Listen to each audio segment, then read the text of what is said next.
डेराए लगलू, अपना मोहरत से काहे घबराए लगलू।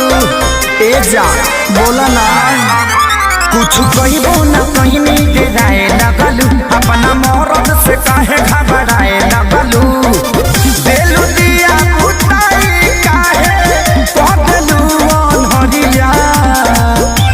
सुनो बहुत उठे दादा कोमल के भितरिया भितरिया, बहुत उठे दादा कोमल के भितरिया। दवाई लिया निका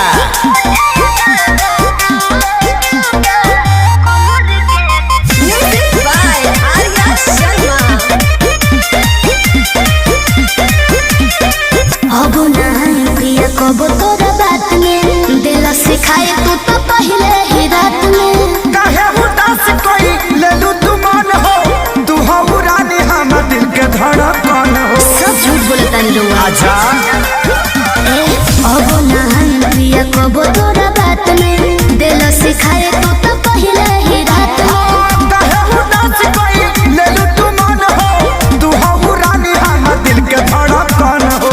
लागलू खूबसूरत सरिया, अच्छा हेलू जब करिया।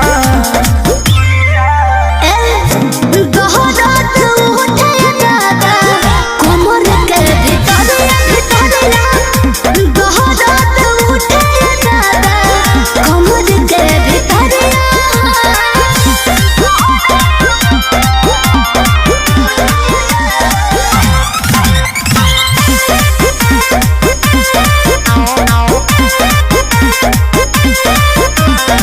कोमल बदन हमारो नियन गाल हो, कैले प्रकाश बारो तो वैसन हाल हो। सोनुआ संजय के कहला में आके कोई हम गलती रानी तो के जमा के। एहसास हो गई। हाँ कोमल बदन हमारो नियन गाल हो, कैले प्रकाश बारो तो वैसन हाल हो। सोनुआ संजय के कहला में आके कोई हम गलती रानी तो के जमा के। देखी ना जा दूरे से ले दे आ रहा है सदिया। सुना बोला दोहरात उठे दादा कोमल के भितरिया भितरिया, दोहरात उठे दादा कोमल के भितरिया। चोर धइले बा का रे।